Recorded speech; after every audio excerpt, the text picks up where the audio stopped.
hoping that we can subtly set up a scenario where the audience will subconsciously feel like there's a bit more disconnect between the two of them. Yeah. And then also when Lisa tries to kind of force her way into the situation.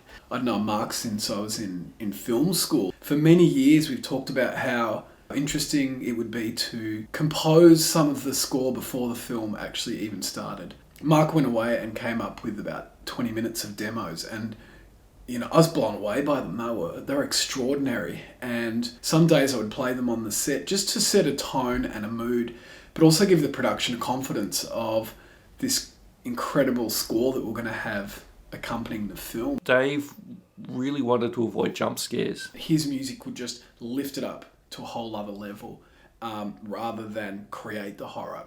And I really wanted to avoid having our audience feel like they're being told what to feel and when, and anticipate, oh yeah, here comes the scary scene, or here's the not scary scene, and we could feel that even before it started. Find the right moments to make statements that didn't lead us as audience, but agreed with us once we'd already come to a conclusion. Tinker.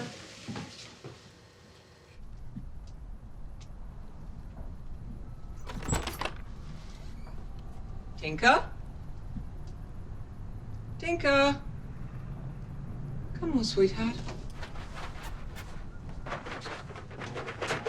Oh, if you could just get stuck again. Come on.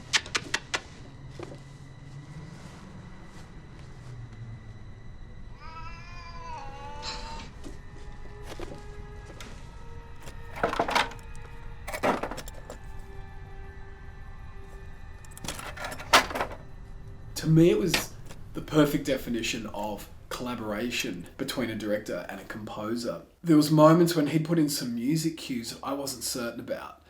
And he said, just sit on them for a day or two, because you've been watching the edit without music on them. So maybe it's just because you're not used to it. And he was spot on. But then there was other times where I thought, you know, the music wasn't working or wasn't appropriate. And he saw that and understood that and went away and reworked the music. I knew that scoring the seance was going to be a challenge.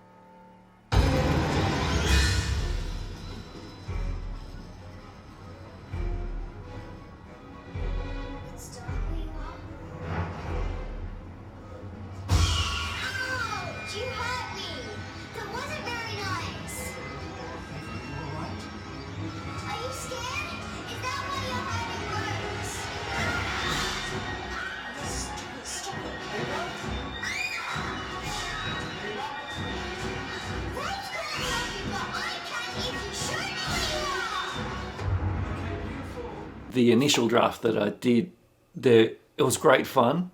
The music got to say everything. He'd written this incredible score across the entire scene, but I felt it was just too climactic. From my perspective, it's a shot in the dark as to how much energy or how much intensity. So really, you know, we've gone to 11.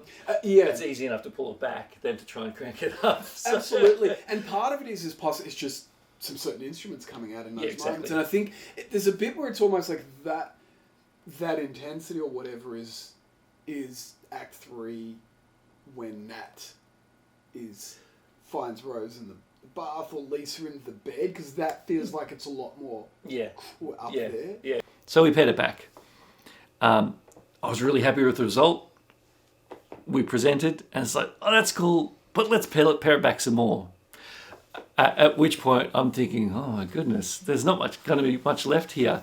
When Sash was working on the sound design of the scene, one day he sent me through a version of it, and I was watching the scene, and I didn't realise that he'd pulled most of the music out of the scene. You don't want to show me where you are?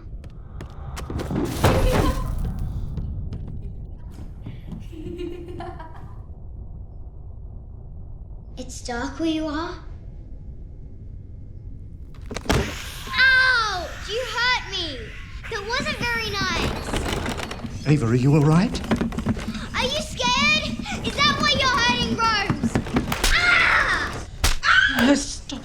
it. Ava? Sasha had brought the music back in just for that last third of the scene.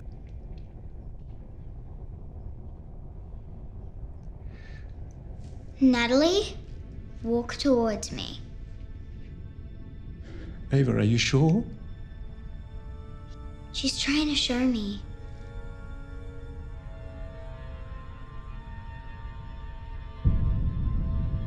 Don't turn around. Just come closer. What Sasha had really picked up on was that essentially it was the only part of the score that was jumping ahead of the audience or telling them this is what they should be thinking or feeling. And by delaying it to that moment, it confirms, like the rest of the score, what the audience is feeling in that moment. Really, really great call for that section of the film, because the music really didn't have to work hard. The game is over! The game is over! The game is over! The game is over!